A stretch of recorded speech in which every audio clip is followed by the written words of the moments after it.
to find you. Reveal yourself to me as I wait. You make me strong as I long. Draw me to your arms as I stand and sing your praise. You come and you fill this place. Won't you come and fill this place? I'm here to be with you. Come and be with me. I'm here to find you. Reveal yourself to me as I wait. You make me strong as I long. Draw me to your arms as I stand and sing your praise. You come and you fill this place. Won't you come and fill this place?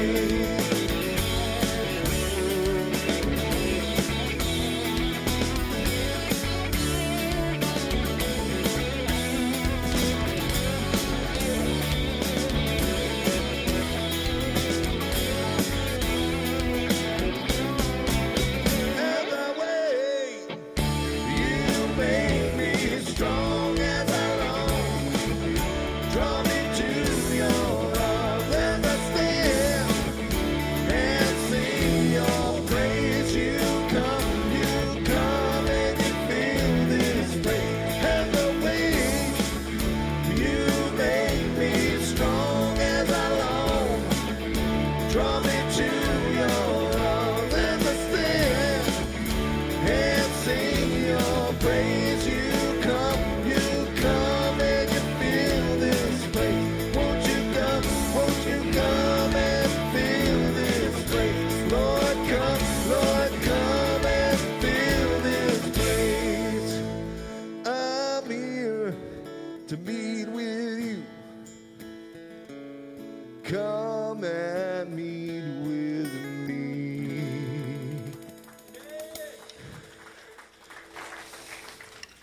Our God and Father in heaven, this morning I'm thankful that you are a God that reaches down, that does everything you can to stand in our way and let your presence be made known.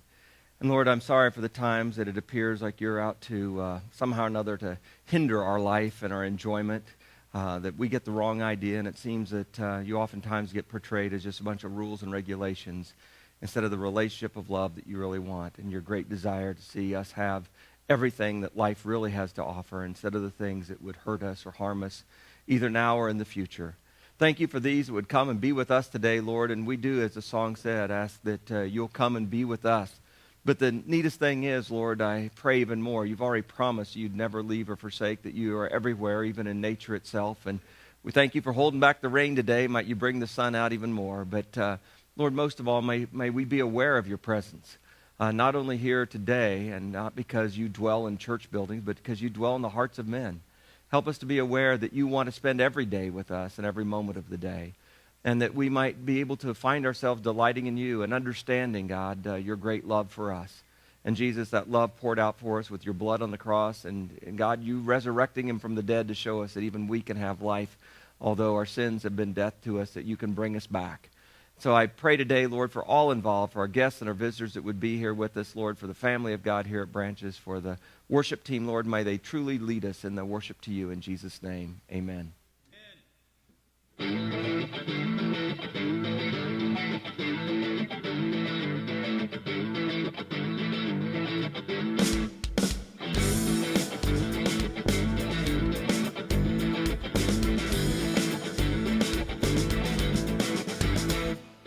Jesus, when I think of you, dying on a cross, everything I once had gained, I count it all as lost. Jesus, I thank you.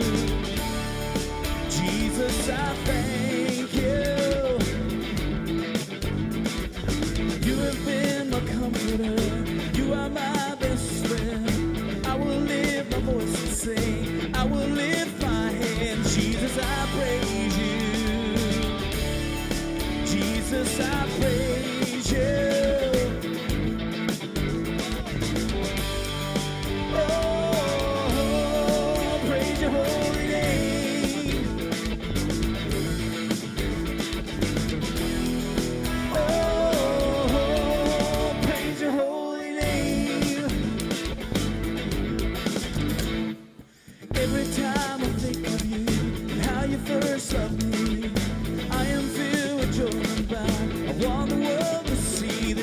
I love you.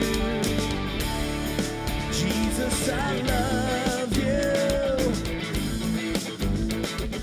You are my desire, Lord. You're my only need. Let the rivers rise up, let the mountains fall on me, and I will still praise you. I will still praise you. Oh, praise your holy name. Oh, praise your holy name.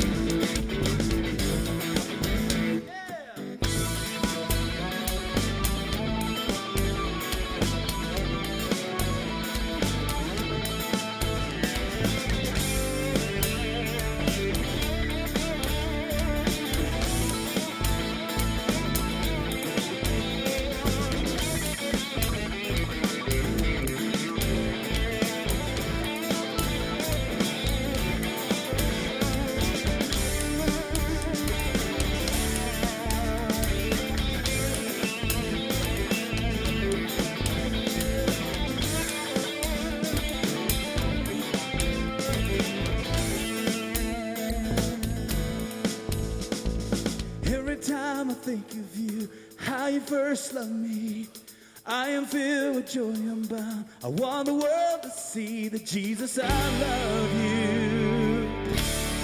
Jesus, I love you. You are my desire, Lord. You're my only need. Let the rivers rise up, let the mountains fall on me, and I will still praise you. I will still praise you. Oh, praise your holy name. Oh, praise your holy name. Oh, praise your holy name.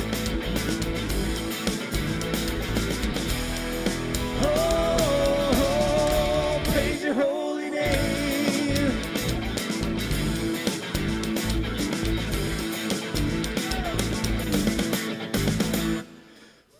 Amen.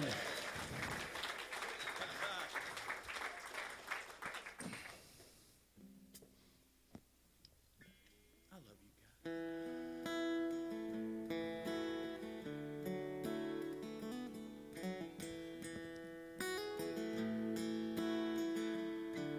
What reason have I to doubt? Why would I dwell in fear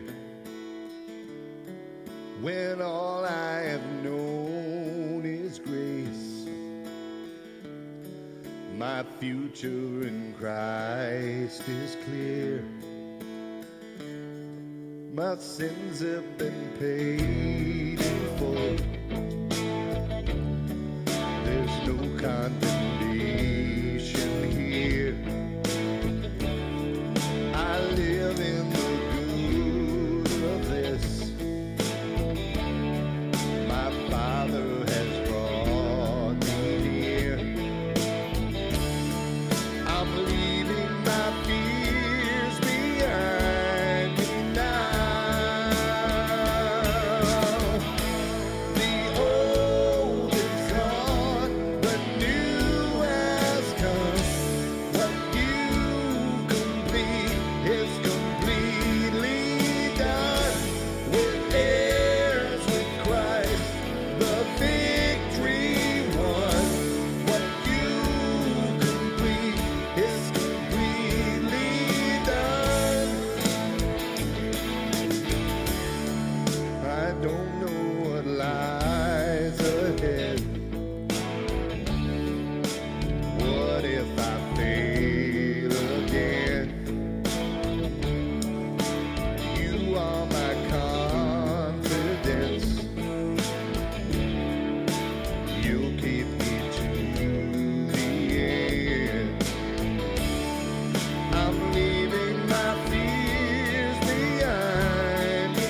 Here I am once again.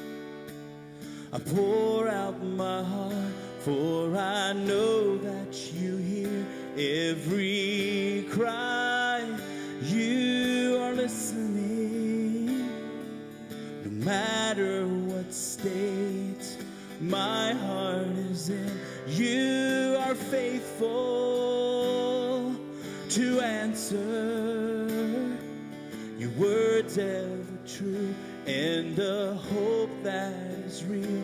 As I feel your touch, you bring a freedom to all that's within. In the safety of this place, I'm longing to pour out my heart, to say that I love you. Pour out my heart, to say that I need you.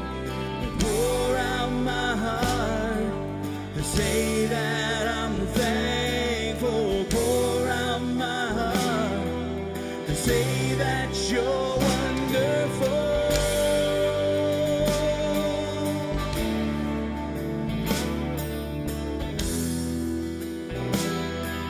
Come on, church, let's sing that again.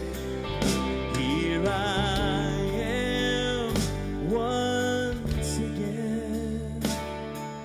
I pour out my heart, for I know that you hear every cry. You are listening. No matter what state my heart is in, you are faithful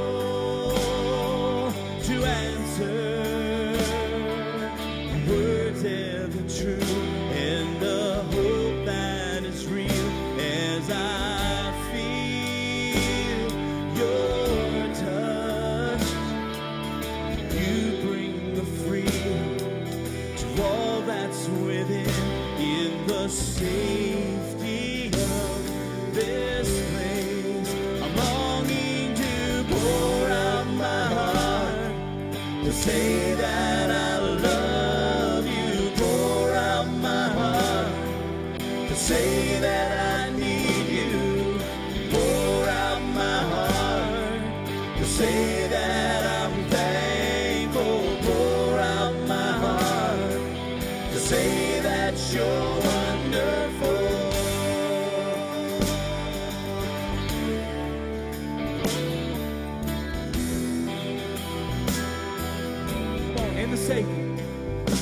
In the safety of this place, in the safety of this place, in the safety of this place, I'm longing to pour out my heart, to say that I love you. Pour out my heart, to say that I need you.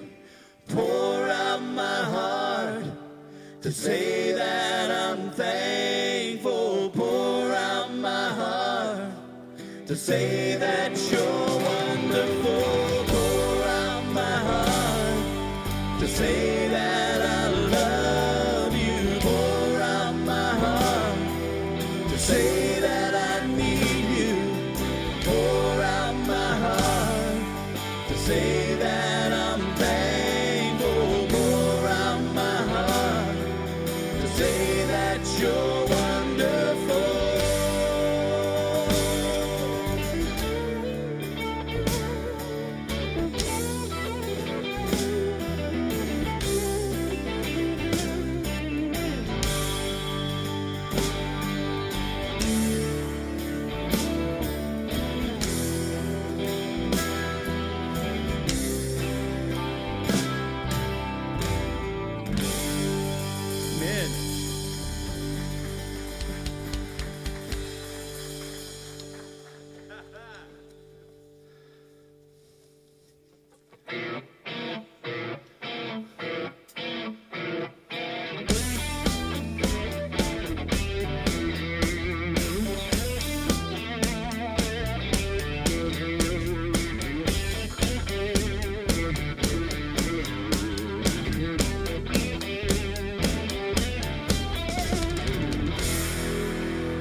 Let the praises ring.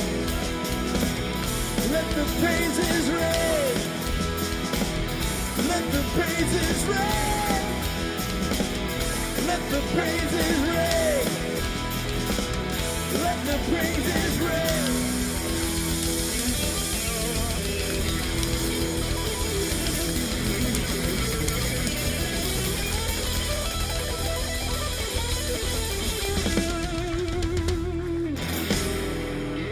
Hey man, hug and howdy, love on your neighbors right here.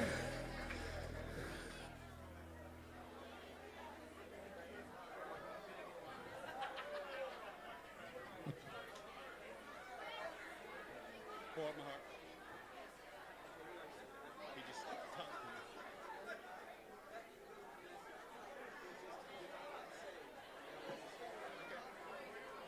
We're here, brother. Freak you out there, man?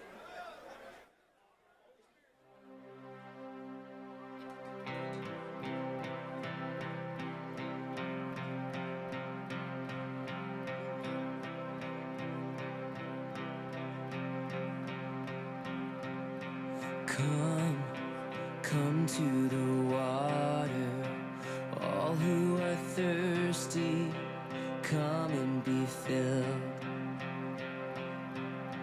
Come, come to the river, brothers and sisters, come and be healed. Come and be healed.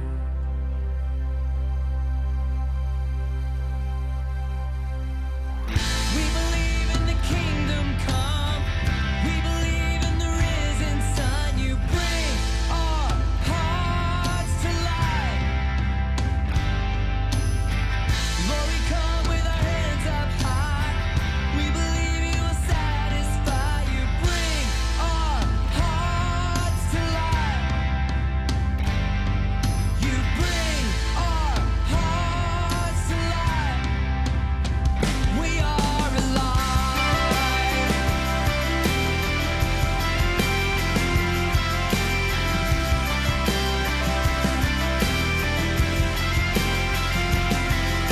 See the people returning, the love of the Father drawing us in.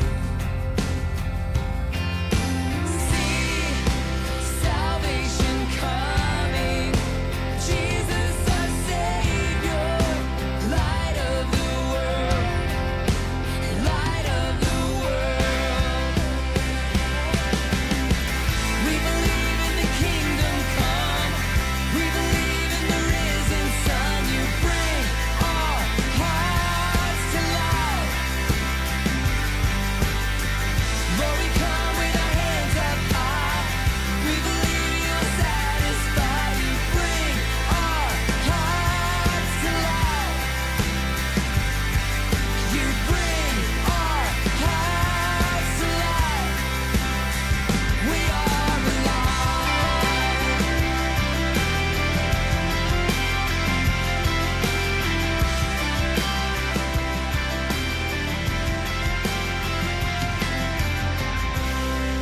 Let revival come.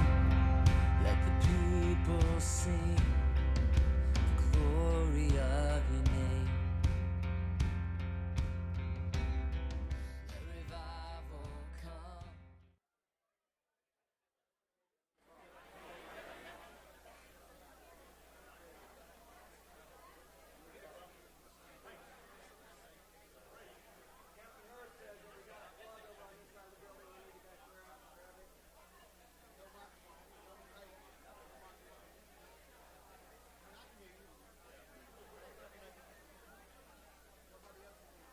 Wait. I was on, I turned it off. All right, Captain Herb flew over and said we got traffic jam. We need to clear it out. Want to thank you all for being here today and for the brave bikers that rode in. I don't understand the weather that is so great, and then it's like we have blessing the bikes and it rains, but at least it's not like that one year when we rode through hail. Hail, literally, but to get here. But glad that you're here today and welcome you. It's first thing got to just share with you, and I recognize, miracles are miracles, and there are no real, ways to measure them. We've all, I think, experienced things that were impossible that happened. Everything from praying about the weather and it not doing what it was supposed to other things that take place that are even more critical. And this last week, just a week ago, in fact, today, I got a call to, I guess it was on Monday, to go down to see David Burke, and he was not doing well at all. And from a car wreck back when he was a teenager, received hepatitis C before they were testing for blood when he got a transfusion after a bad car wreck. And anyway, in the midst of that, it took years. They didn't even know he had it until suddenly he started having all these health issues. And then it's really turned bad here the last year. And this last week, it was touch and go. And in the midst of it, Henry and I got to go down at his request, and what he wanted to do was to worship.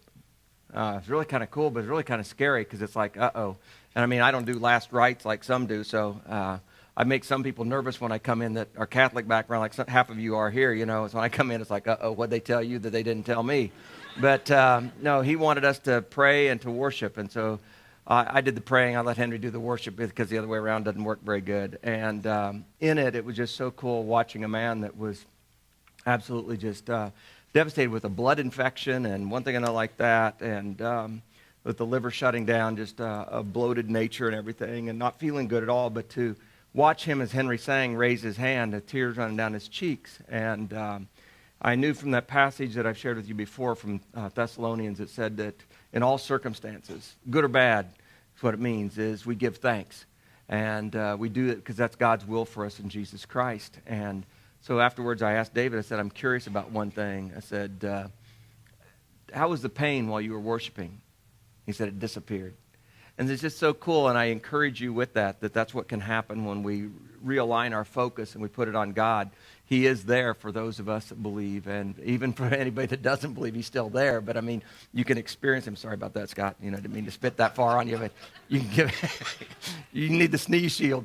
So anyway, from that though, it carried on over to where yesterday morning, after going down Friday and seeing him, and he did get to go home, but yesterday morning got a call from the hospital, and they had a liver transplant for him. And he fully recognizes what the rest of us did as well, that for him to live meant that somebody else was going to die. And it's the redemption story again. And so it's a bittersweet. Our rejoicing ought to be, in fact, prayers for some family someplace, unless God just provided a physical angel, so to speak, that was just here, for that purpose alone. But so there's a family, we don't know who, where, or anything else like that, but their young son or daughter gave up a good liver that our brother in Christ could go ahead and live. And they got him all plugged in yesterday, and it pinked up, is what they like to say, which is good. That's when the blood starts going back through the grayness, and suddenly it comes to life. And he'll be in severe intensive care for a couple of days in the breathing tube. And so it's just praying now for the acceptance and all those good things. But I share and rejoice with you and God that answers prayers. And for those of you still waiting for your prayer to be answered, don't give up. And because this has been a, multiple year thing. We've known for at least the last 10 or 12 years about David in this situation. And so it's taken this long. But at the last moment, it happened. And so I wanted to share that with you before we begin. And if you will, just to join me in prayer. God and Father, I'm humbled in the way that you work, and equally humbled that oftentimes, Lord, that we don't recognize, but in the long run, even prayers that we ask and request of you that don't seem to get answered in our timing, God, even there, you're oftentimes intervening. As the old song says, thank you for unanswered prayers. But yet at the same time, Lord, I pray for people today that might even be here, that you're answering prayers that they said, or maybe their parents said for them 20, 30, even 40 years ago. And God, that we forget sometimes the prayers we've said, let alone have no idea of the prayers others have said for us. And might we be aware of you and aware of, Lord, how you don't despise or hate us. It's just the opposite. You love us like, you're crazy about us, so to speak. And not because of how perfectly good we are, but because of the potential we have. And what you see is what we can become if we can overcome. And Jesus, then you gave your blood that we could do that. Today, God, I need some of that. I need that resurrection power, your miraculous thing, because those that know me best know, who am I to stand up here? And I don't stand up here as an authority or as one that's got it all together, but God, instead, truly a believer and a Christian, because I know how bad I need a Savior in Jesus Christ. I'm convinced you're the best there is. And so I need you. And to be able to speak on your behalf, I certainly need you, and ask and pray that in spite of my mind and my mouth, you would spill through, that you would speak in a way that those that know you would hear, and those that don't know you would be convinced that it wasn't me. And that, God, that my words would fall to the ground, but yours would be heard, not only in the ear, but the heart and the soul of each one that wants and that needs. And God, I thank you for our guests that are here today too, and I don't wish to impose anything upon them, but Lord, for us that are believers, that we would step it up, that we would look at what you've called us to and realize that it's not rules and regulations. You've given us a new lease on life. There are things that we can do now with you and the freedom from sin we couldn't do without you. And I just pray that you'd put a smile on our face and a joy in our heart in spite of the circumstances, that as we worship you, God, the pain would be dissolved, that we would be able to go on and trust that even though you didn't bless or you didn't want everything that's happened to us to happen, that you can bless everything that's happened and work it to great things. So today, God, speak through me and to me, but God, I pray most of all to the hearts of those that would listen. In Jesus' name, amen.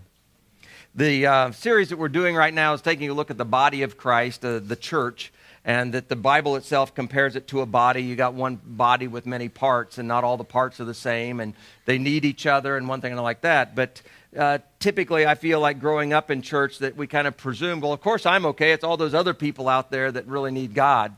And what a sham, man. I mean, it's just the opposite of that altogether. It's though, if those of us that are believers or claim to know God would only incorporate him more into our life, other people would be more apt to at least have a complete choice. But when they see us just like them, the only difference is we go to church and they don't get it.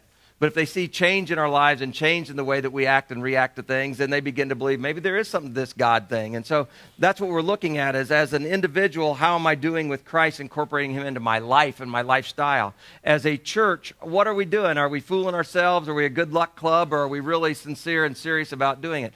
Are we one way on Sunday and another way the rest of the week? Or do we get more and more like the Lord all the time, in the sense of at least walking with him and growing in holiness? Because that's what we're supposed to do, is to be representatives of Christ.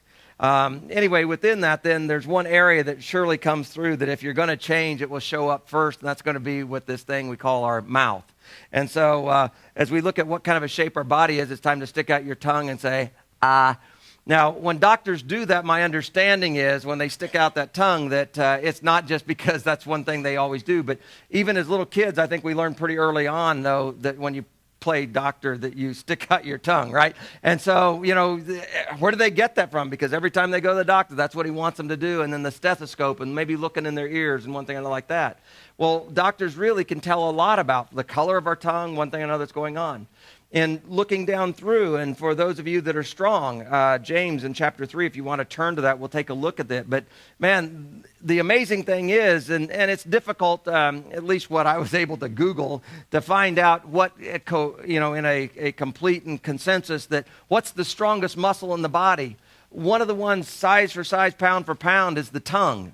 And the amazing thing is, as far as pounds per square inch or foot pounds or whatever, pounds per square foot, the jaw actually is the strongest. I mean, it has more pressure than anything else. And I find that ironic that the jaw and the tongue come pretty close together in that regard and being very, very strong. But what James tells us, and James ironically was the brother of Jesus Christ, and not the kind that was, oh man, I'm sure glad that you're my brother because you're the great Lord and Savior, the Messiah we've been looking for. Instead, James was a leader of the brothers that said, you fraud. What gives you this God complex? Would you get off your high horse? You're a carpenter's son. You're not God's son, And so James reviled him until the Lord appeared to him after his resurrection, and James became convinced and became a part of the church. And yet I think as he looked back at his life, he was inspired by the Spirit to write these things. And his whole book is one of the best ones in the Bible, and not because it's better than any of the others. It's just so practical. And read with me, if you will, chapter 3. He said, not many of you should presume to be teachers, my brothers, because you know that we who teach will be judged more strictly. And I read that every time. I go, what the world am I doing ever teaching then? In verse 2, he says, we all stumble in many ways. If anyone is never at fault in what he says, look at this. He's a perfect man, able to keep his whole body in check. So when it comes to it, and part of this series also deals with, we looked at a passage in Timothy where Timothy said, or Paul wrote to Timothy and said, physical training is a value. Working out is good and it's healthy. But he said, training to be godly is even more valuable. It holds promise for not only today, but the future as well. And so we should be working out to become more godly. Those of us that believe ought to be strengthening the muscles and increasing our endurance and being able to lift more reps or do more reps, but lift more weight as we progress. And what this is saying then is that when you begin to do those spiritual or physical exercises in a spiritual way, what you'll do is you'll start to exercise that jaw and that tongue so that they become stronger but directed instead of free-flowing. And he goes to the point of saying, because if anyone is never in fault in what he said, he's a perfect man, able to keep his whole body in check. You're the extreme of discipline when you can keep your tongue in check. Now, I know we all have things, and I certainly have had things that I said that I wish I hadn't. I've had other things that I didn't even know that I said till somebody pointed it out to me. And man, that thing, I'm a long way away from being a perfect man and having my whole body in check, let alone my mouth. And it's just amazing. And then James goes on and he talks about the way that this tongue is mighty. And then he says it's set on fire by hell itself. And there are times that you can hear people and you would automatically go, oh man, I can tell that theirs is set on fire from that. But it's even worse when we claim to be a Christian and we still got the same mouth that we had when we weren't a Christian. And we haven't learned how to discipline ourselves and to increase it. It's what we say that really does make a difference. We looked last week in Matthew 6, as we were looking at the life of Jesus. One of his teachings was that he said that, in fact, let's just turn back to it so it's not me quoting it, but instead you're able to look at it if you've got your Bible in Matthew 6. And it's pretty amazing to me what he brings out here. And in fact, I was wrong, Matthew 12, excuse me. Since you found 6 so fast, you can flip over a few pages. But in Matthew 12, he brings out this whole thing about our mouth. And what he warns us, and again, you can look at God as being bad or out to get us or mean and up there with lightning bolts ready to spear any of us that get out of line. If that was the case, I sure wouldn't be here. Or you can look at God as saying, man, I know what's best. I created this world, and I'm telling you ahead of time, get ready, because here's what's coming. And there are warnings about the judgment and all, but it's not because God's trying to surprise you. It's not like we're going to die and then suddenly, man, I had no idea after death there's this pop quiz. He tells all along that there's going to be a judgment that takes place. And down here in verse 33 of Matthew 12, he said, make a tree good, its fruit will be good. Make a tree bad, its fruit will be bad. For a tree is recognized by its fruit. You brood of vipers, how can you who are evil say anything good? For out of the overflow of the heart, the mouth speaks.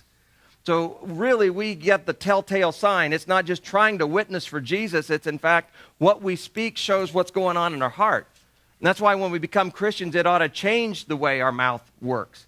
And whether that's in our everyday life at work or whether it's at home and whether it's with the kids or whether it's with our wife or our husband, the way that we speak ought to reflect what's going on in our heart. And so if you have trouble with your mouth, the thing is, like I just need to spend more time with God. And I don't mean just this, I mean, I need to spend more time getting to know Jesus and watching. And last week we looked at him and the last 7 things that he said on the cross.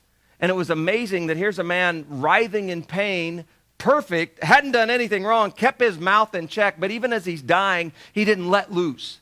He didn't speak anything of curse towards anybody, but he blessed and forgave and, took care of people. I mean, showed kindness. And the amazing thing is, it's not only what he did say, but it's what he didn't say. Because some of us are pretty good at being smart aleck, right? I mean, we can always come up with something to say, and it's like with mom and dad, you always got to get that last word in there. And if you just hold your mouth shut, you'd be okay, but you always got to say that last thing. And so Jesus brings up and he points out to us, he said, well, the truth of the matter is your mouth just reveals what's going on in your heart, but it's not just like your physical heart, it's your mind, that soul, it's the real you. We reveal it every day by what we speak and what we talk about. And he goes on to say in verse 35, the good man brings good things out of the good that's stored up in him. The evil man brings things out of the evil stored up in him. But then Jesus warns us, but I'm going to tell you the truth here. Men will have to give an account on the day of judgment for every careless word that they've spoken. For by your words you'll be acquitted, or by your words you'll be condemned. And so I look at that and it's like, that kind of puts a chill up my spine. And I think about, every word that I've spoken, I'm going to have to stand and give an account for. I don't know how that all works. I mean, I'm hoping that a part of it gets forgiven, when we do say we're sorry and sincerely repent, but I don't know. I mean, you get to thinking about that. How many embarrassing things did we just say flippantly? I mean, I've got my people that I know I can talk one way around, and that's what we begin to do, isn't it? I mean, and we prove we can control it because there's certain things we learned we definitely didn't say, at least in my family, you didn't say in front of your family or your mom and dad. I mean, it started out, you get scolded, and it went from there to, literally putting soap on your tongue, and it went from there to lava with pumice gritting across your teeth. And then Mom found out the best thing was that Dawn or Joy, I guess it was Joy, dishwashing liquid, because, man, a little dab of that, and it just suds up all over. You couldn't get it out of your mouth, And she was supposed to wash out my mouth, Well, it didn't change anything in my heart, but it taught me not to go ahead and speak that way. And when it came to sassing my mom, my dad taught me with the backhand across the chops and I know that he'd be in prison today. But he was a great dad that loved me dearly, but he loved my mom more than me. And it's ironic, that's what the scriptures told him to do, and he loved God more than my mom. But you see, he cared, and he said, she may only be your mother, but she's my wife, and you won't talk that way to her. Now, I'd have seen the sarcasm or the conflict with that if he'd talked to her and was foul-mouthed at her, but he didn't expect us to sass back at all. I learned at home to control my tongue because there was a penalty to pay if I didn't. But it's funny then when Mom and Dad weren't around how it could change, right? Because we all have this chameleon thing, and it depends on who we're around. It says we're the perfect man. If we can keep our tongue in check, we can keep the whole body in check. In other words, it's a discipline that we have to do. And so exercise, working out is a discipline, right? It's saying no to whatever. It may be food, it may be leisure, it may be couch potato, and saying, no, I'm going to go work out. Not because I like it and it feels good, but because it's good for me. But what I think we're going to end up with, what Jesus is saying here, is you can get to heaven and having had maybe the perfect body, and maybe you won awards and everything like that for being in such good shape, and you're Mr. Joe Six-Pack times 2, you got a case there going on. It's not going to look that way in heaven, because he's going to not say, how many reps could you do, or how many this or that, or how much weight could you lift? He's going to say, let's look at what you had to say. Now, the part here, it's not to scare us to death, it's to give us a preview. It's like my mom and dad taught me. Look, don't talk that way and everything goes good. Talk that way and it's not going to go so good. By your words, you'll be acquitted. By your words, you'll be condemned. So Jesus basically given us this insight. He said, folks, we're all going to die. So when we die, be ready. And here's the stuff that's coming up. There'll be a judgment day. And a part of that judgment will be every one of you on your own, nobody around you. You'll give an account for the words that you spoke. That's amazing, isn't it? Wow. And it shouldn't scare us if it's good, because we know we're changing. But it ought to put a healthy fear into us. And some could look at God and go, well, why in the world did you put that upon us? And he's saying, because I want you, first of all, and here's the key. I had to learn, first of all, I couldn't do it on my own. And it's that way with all things that are sin-related. We think we can overcome, and there are things we can discipline, but man, the truth is, no, give me a new heart, God. Because then it'll change everything about what I speak and how I view things. So the first thing is asking God for that help and doing a partnership with him. The next part of it is reading his word so we fill it up with good stuff. And the other part of it is from there is teaming up with him and recognizing when we get ready to say something and maybe we need to stop. So I was telling some friends the other day that I had one of the funniest things that ever happened to me on the motorcycle last fall. In fact, I went down to see David Burke at Killerstone down here, or Kennestone, excuse me, and hospital, and some of you have been there. Anyway, I went down, sorry if the president of the hospital's here today, but I went down there to see him, and I rode the bike down. It was a nice fall day, and I went down. It was kind of late at night, and so had the leather on and different things, and so I come in, and I took off and left stuff in the bags as much as it would hold and walked on in. Went down to the room, and I don't remember what it was. It was like 608 or 612 or whatever, and I went down there, and man, it was cleared out, and that's always a scary thing, because I knew 2 days before that's exactly where he was, and it's like, I know nobody called me to say he went home. I hope he didn't really go home, but he could have. So I went back down to the nurse's station, and as I walked up there, my phone rang. And I didn't pay to have any ringtones. It's just my phone, one of the ones that was available was that na-na-na-na-na-na-na-na. And so as I walk up to this nurse's station, the phone went off, and it does that. And this gal sitting behind the glass looks up, and she goes, oh no, you're not really, are you? And it's just like, and she kept going. I mean, it was like, so I'm looking at her going, like what? She goes, this is my birthday, and the girl said they got a stripper.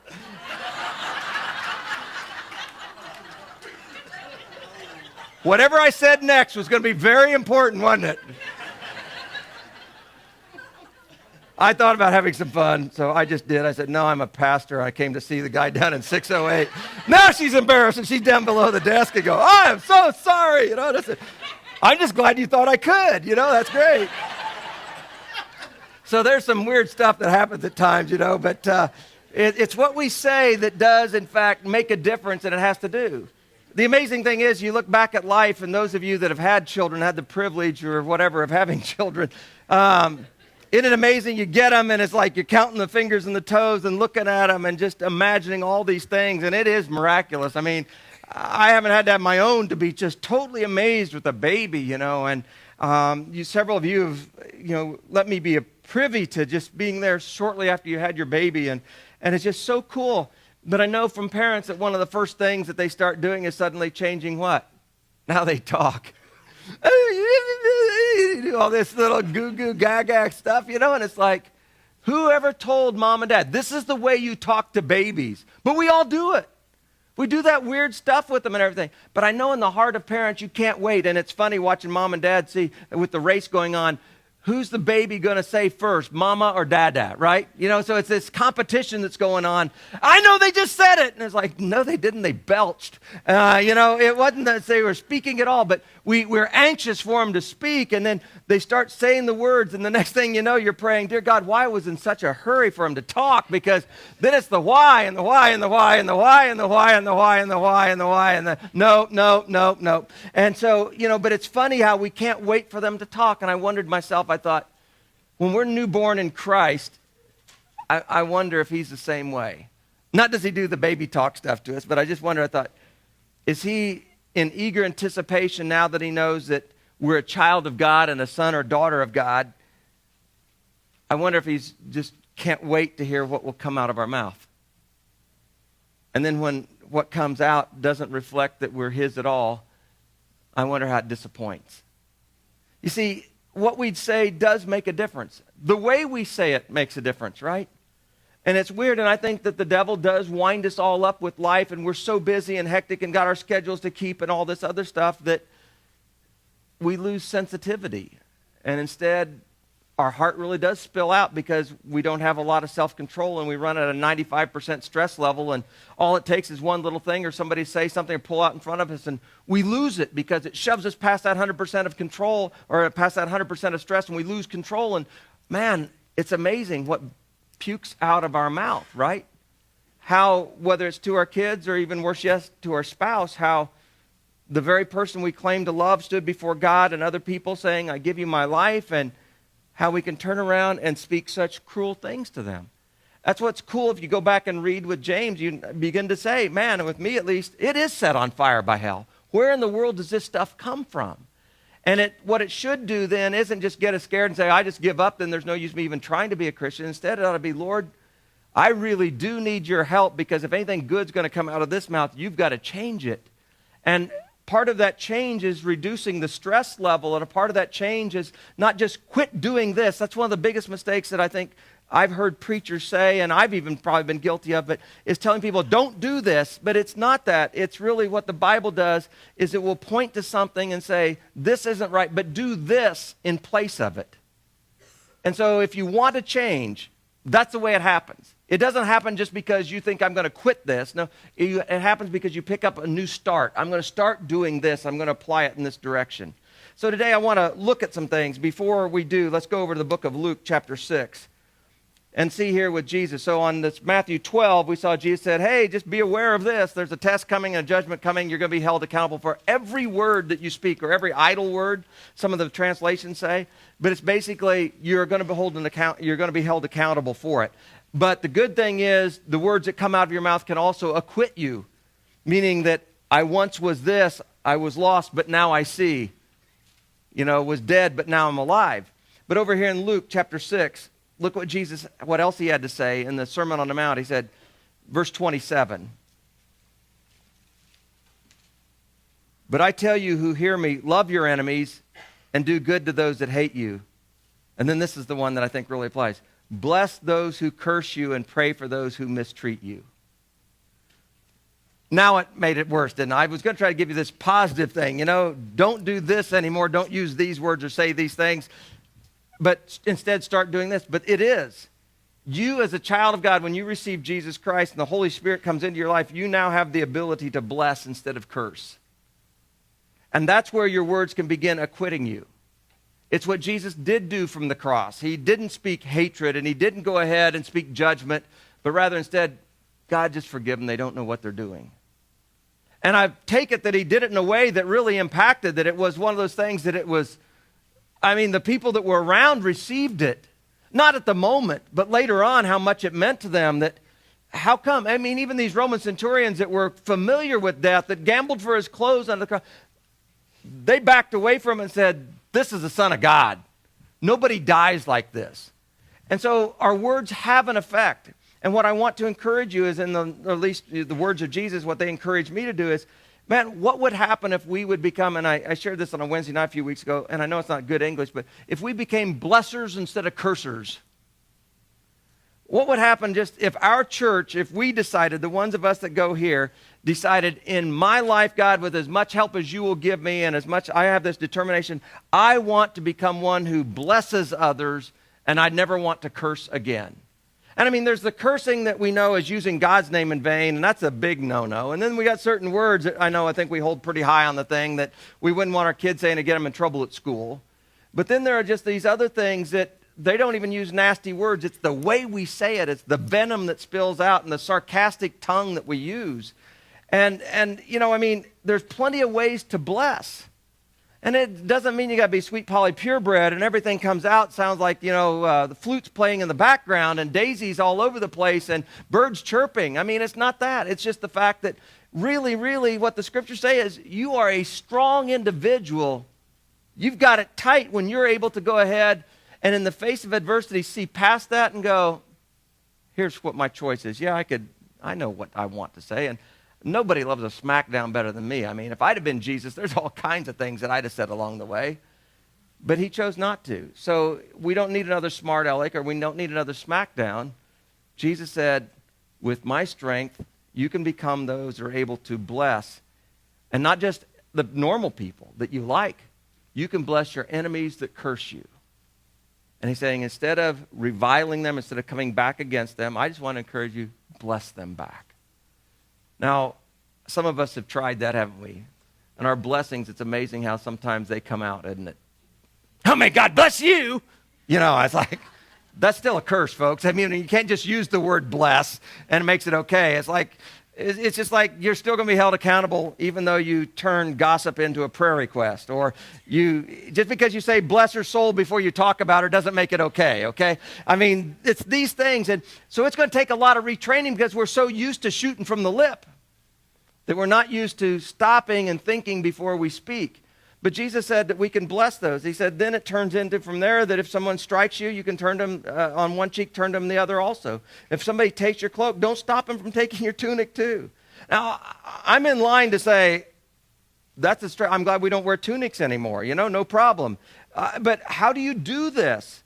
And I think that what it boils down to is it's when we recognize how bankrupt we are. I can't do that without you, Lord. And he goes, now you're getting it. Partner up with me. And again, that's what the world's waiting to see, is the authentic, the genuine Christian. They've seen a lot of good people. They've seen a lot of church people, but they're still watching for that genuine, authentic Christian that's normal as can be, but that holds to and has a discipline in their life and along with their mouth and their attitude. And the only way we can do that is with Jesus Christ. If you will, and I'm not meaning to make everybody flip a bunch today, but I want to show you from the scriptures here in Genesis chapter 11. There's a passage here that's pretty amazing. It's in a segment or a subheading called the Tower of Babel. It's believed to be kind of like where Iraq is or Iran today. It's that area of the world. And it's just this after the flood and mankind rebuilds on the earth and everything like that, and the different tribes start scattering and all. It tells this story, and it's kind of, and again, some of you may look at it and go, oh, this is Bible fairy tales. I look at it and I believe it was true because it makes sense.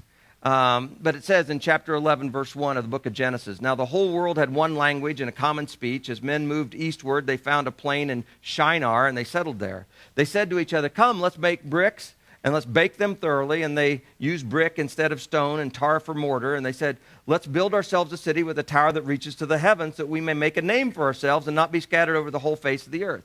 In other words, let's pull together, and aren't we stronger in number and not scattered all over? Because they saw people dispersing. And I don't know how that all worked. I just know that God put something in us that even here in America, the pioneers that came over, and what made them go on across the Appalachians, what made them go on across the plains and across that Mississippi, and what made them go up to the Rockies and go over it.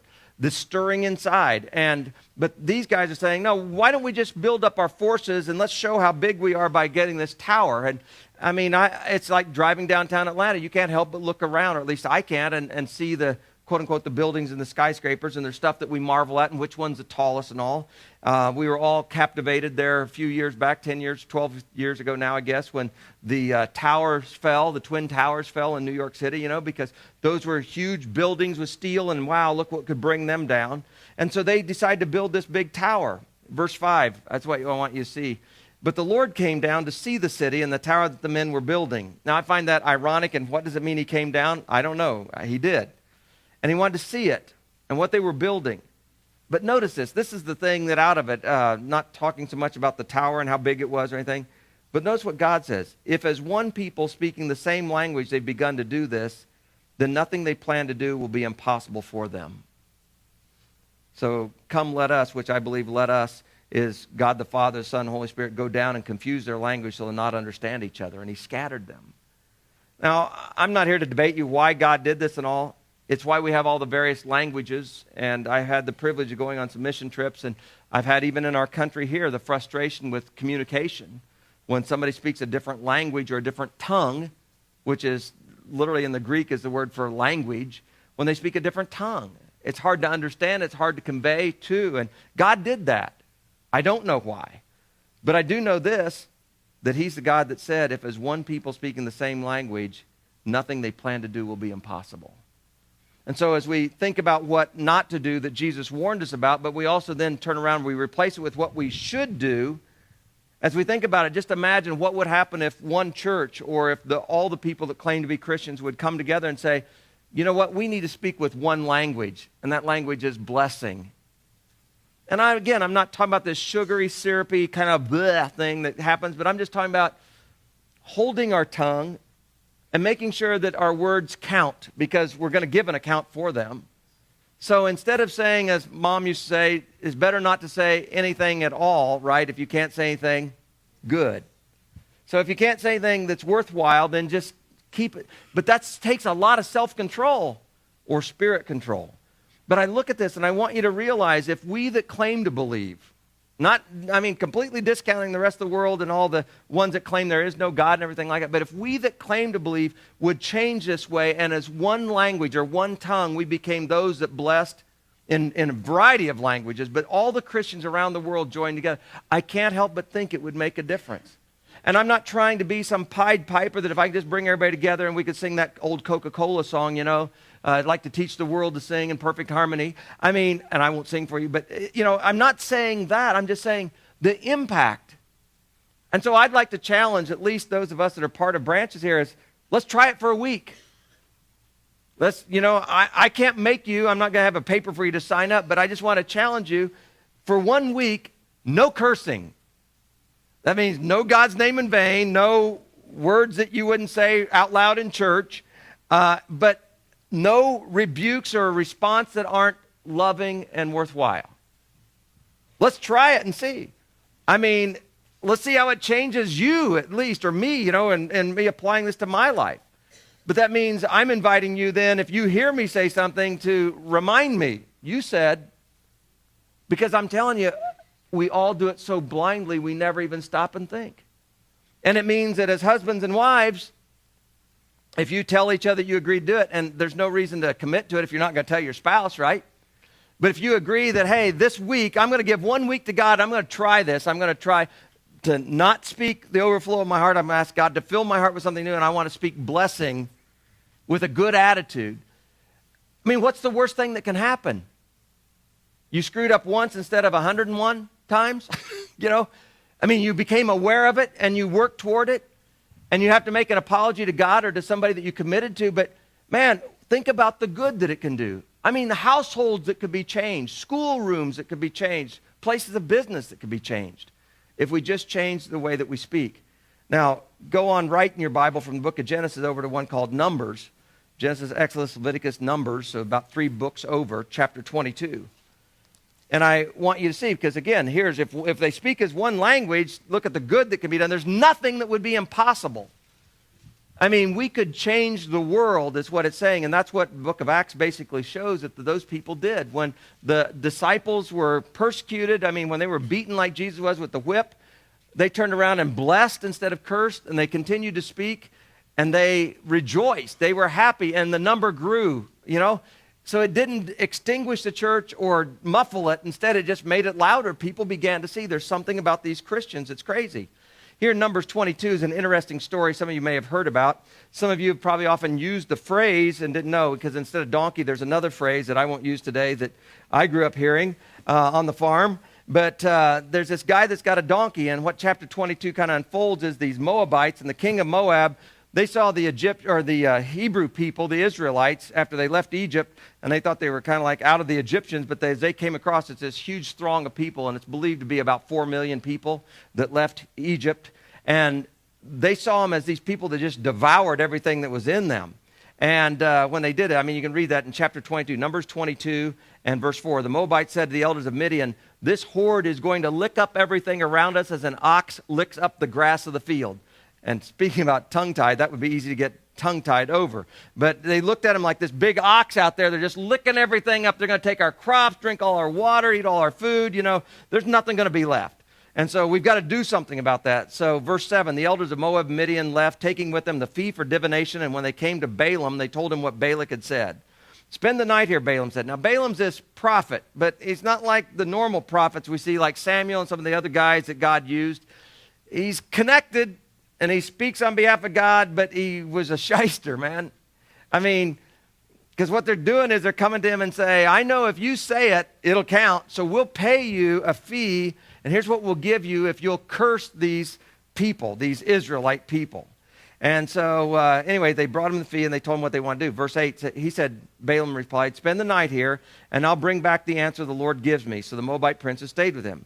God came to Balaam and asked, "What are these men with you?" Balaam said to God, "Well, Balak, the son of Zippor, the king of Moab, sent me this message. A people has come out of Egypt, covers the face of the land. Now come and put a curse on them for me. Perhaps then I'll be able to fight them and drive them away." God said to Balaam, "Do what? Do not go with them. You must not put a curse on these people because they're blessed." Now, I pause there because I don't know about you, but I don't go around looking and going, I wonder if that person's blessed by God. You know, we don't make those judgments. If we don't like them and they're in our way, we curse them. And I don't mean bad words all the time. I mean, it's just like, get the crud out of my way. We very seldom stop. At least, I don't know, I've not been trained to stop and go, wow, I wonder who they are in the kingdom of God. The word brings out there's a variety of misjudgments that we can make. I know being around Scott and Karen with Kennedy, their special needs daughter, that, man, it's opened my eyes up to not judge a book by its cover. We presume. I know I'm one of those that I saw a guy driving a nice vet the other day that had a handicap plate, and he got out just fine, you know. And I was like, what the crud are you handicapped with, you know? I didn't say, God, I wonder, what should I pray for him? I just saw he had a vet and thought, now, wait a minute, this doesn't add up. Won't you get to park in the nice spot too? Just so your doors don't get dinged. You know, and we've all had the people that park and take up 3 parking places. We're like, who do you think you are? You know? So what I'm saying is, I don't know if I'm normal or not, but I look at those things and I make judgments real quick I have no basis for. But that's what this guy was getting ready to do. Hey, I'll get paid for cursing them. Who cares? And God goes, I'm telling you, they're already blessed. And the reason I bring this balance thing up is I wonder how many people in church, Christians, have been shot, wounded, or killed by other Christians. Because we don't look at people as blessed. If we don't like them, they're no good. Right? And so we speak things and we think things and we throw it out. And we never think about how it echoes through the canyons or whatever. We all have heard that sticks and stones will break my bones, but words will never hurt me, but they do, don't they? We can pretend they don't bother me. You can say whatever you want, but no, inside you do care. Otherwise, you won't have any friends around you at all. If everybody mistreated you, you would dissolve all those relationships. And I'm just saying, it's this weird thing of how, as human beings, we don't even try to seek God's view. And when we do that, we get ourselves into trouble. I'm concerned that when I stand before God, how long will my judgment take, and how you think I preach a long time? Imagine my judgment. You're sitting there waiting for it to get over, you know? And God goes, well, what about this time and this time and this time? And how come you automatically presume that that person was worthless? Because I died for them the same way I died for you. My blood spilled for them just like it did for you. And so we need to reconsider, I think, about who is blessed and who we're to bless, because Jesus really didn't say only bless those you like. He, in fact, was sarcastic and said to them, he said, if you throw a party and you only invite people you like, so what is that different from you than the rest of the sinners or the pagans? So there's supposed to be a difference between us that claim to believe versus those that don't. Balaam, anyway, here, God speaks to him and he hears. So he gets up and he goes, okay, you just well go on back to your own country. The Lord's refused to let me go with you. So they went back. Well, then they got other princes, more numerous and more distinguished than the first. They came back to him and said, we'll give you anything, you know. Do not let anything keep you from coming, because I will reward you handsomely and do whatever you say. Come and put a curse on these people. So this isn't just somebody that wanted to curse anyway. It's somebody that, man, now you've upped the ante, and now it's to my benefit to go ahead and throw this curse out. And he goes, well, I got to talk to God about it, you know, because, I mean, I can't do it even if you give me your palace filled with silver and gold. Stay here tonight, as the other one, verse 19 says, and I'll find out what else the Lord will tell me. Verse 20, that night God said to Balaam, he said, since these men have come to summon you, go with them, but do only what I tell you. In other words, I'll let you go. I told you not to, but I'm going to let you go. But I want you to hold yourself in control. That's what he's saying here. Don't go out there like you normally do, just ready to do whatever, think, hey, man, it's a great way for me to make some money. I'm going to be able to buy that boat, and I can do this and that and whatever else I want to do. Because, man, he's going to give me a bunch, and all I got to do is just say a little bit of a curse upon him. God says, be careful, only do what I say. Well, verse 21, Balaam got up in the morning, saddled his donkey, and went out with the princes of Moab. But God was very angry when he went. Reading between the lines, I've got to presume, like many of us, we tell our wives, yeah, honey, I'll be glad to. And inside we're going, I'm going to do what I want to do anyway. I think that's what's going on here. It's that kind of thing I read. Because God was angry with him when he went. And the angel of the Lord stood in the road to oppose him. Balaam was riding on his donkey, and his two servants were with him. And so you see this guy, and his two servants along with him. And verse 23 says, when the donkey saw the angel of the Lord standing in the road with a drawn sword in his hand, she turned off the road into a field. Balaam beat her to get her back on the road. Then the angel of the Lord, it said, stood in the narrow path between two vineyards and with walls on both sides. When the donkey saw the angel of the Lord, she pressed close to the wall, crushing Balaam's foot against it. So he beat her again. Getting a picture here? If things aren't going your way, what do? Don't join them, but beat them. And, so she pressed close to the wall. He beat her again. Poor donkey here, huh? Then the angel of the Lord moved on ahead and stood in a narrow place where there was no room to turn, either to the right or to the left. And when the donkey saw the angel of the Lord, she lay down under Balaam, and he was angry, and he beat her with his staff. This time, instead of just the whip or whatever, he got out the stick, and started hitting her. And the Lord opened the donkey's mouth, and she said to Balaam, and can you imagine this happening? What have I done to make you beat me these 3 times? The funny thing is, he doesn't go, holy smokes, a talking, you know what? Instead, Balaam answered the donkey and said, you made a fool of me. If I had a sword in my hand, I'd kill you right. He talks right back to the donkey, Now, that's what we look like, I think. We talk to donkeys, and it's like, hey, God's trying to get our attention. It's a holy smoking talking donkey. God doesn't just send them every day. But we've all had those warning signs, the warning lights, the different things that come along. And some of you, it's me. Not because I come preaching at you, but God injects me into your lives. And I'm not saying I'm any better than a donkey, but God will use my mouth even. And what if he's putting a warning out? What if today's the day that we need to change, or we need to shift, or we need to get ready for that judgment? After church, we're going to bless the bikes and seek, and God has been so gracious to us. And, the accident-free, basically, and various things of the people. And it's no guarantee, is it? It's just seeking God that he would. But he's honored that. But if we're going to ask God to bless us, what do you think? Do we do what we want to do, or do we seek how we can bless God and bless others? How can we use our mouth, and what about our life? Is today a day of change? And what if it is the last day we ride? What if it's the last day that we live? Are we ready to stand and give an account, or are we going to show there was change? I became a blesser instead of a curser. And we've got that ability with Jesus Christ and the Holy Spirit.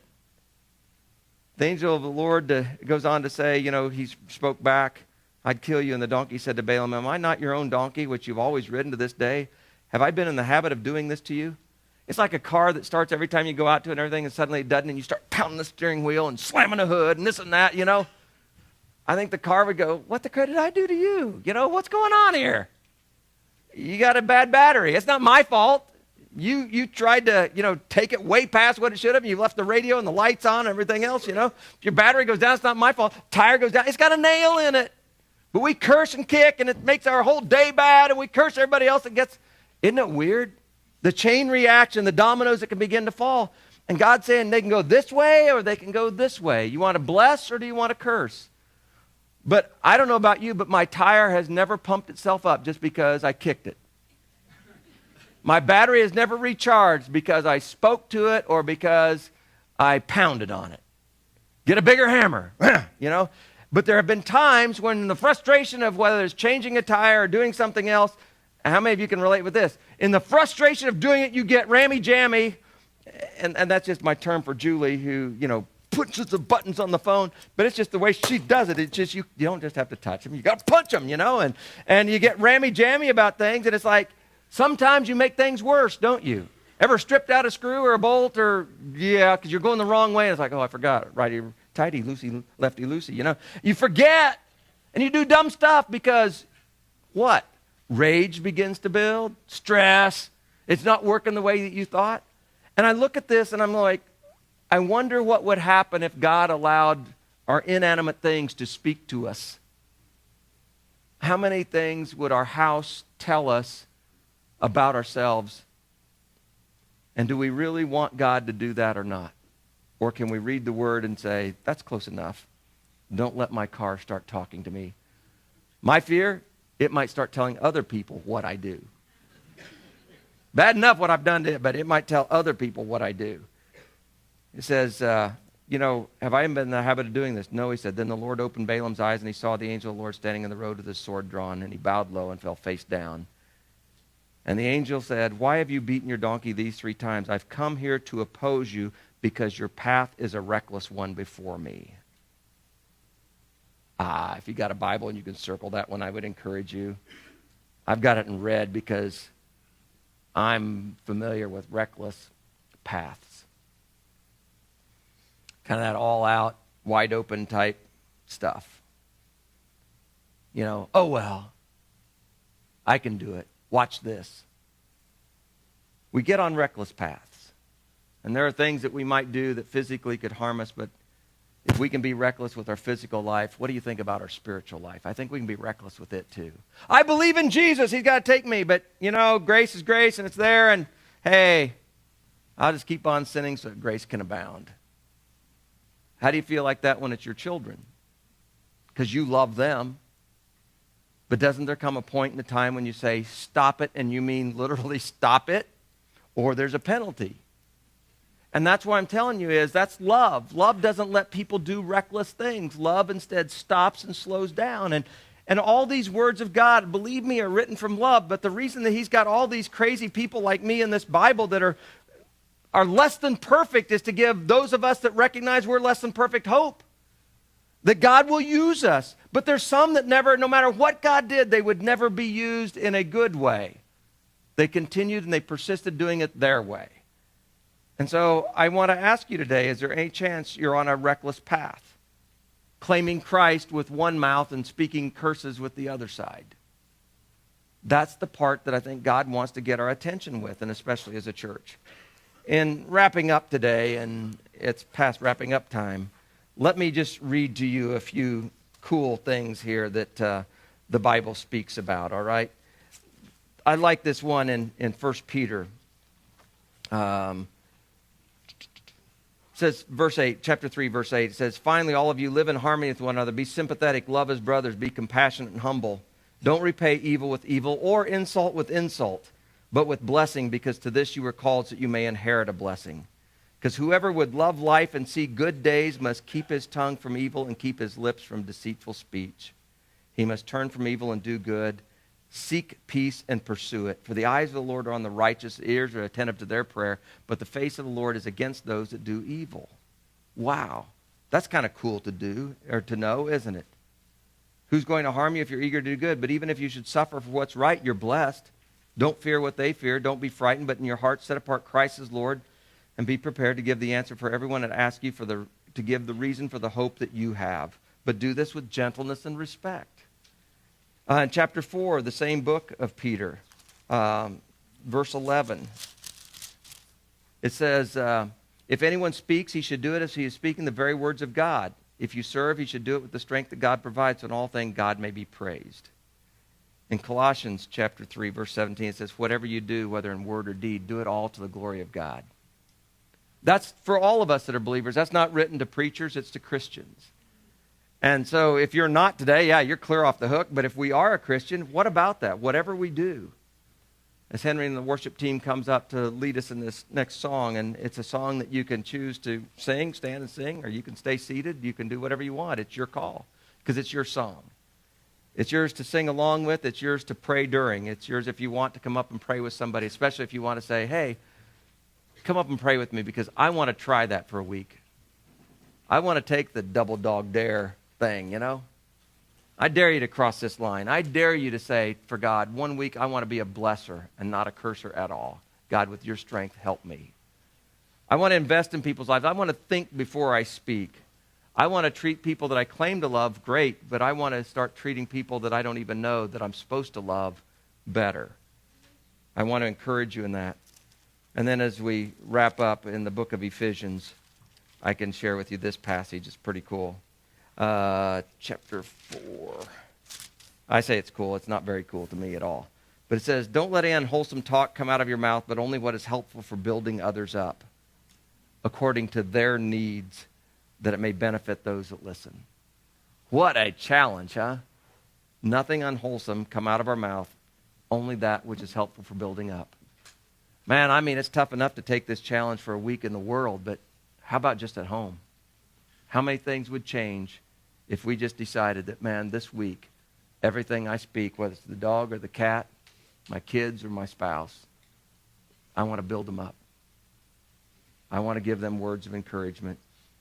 I don't want to tear down. I want to build up. Are you guys ready, or is there anybody else coming up? Well, I don't think so. I didn't see it. All right. If you will, open the curtain and let's sing. What do you say?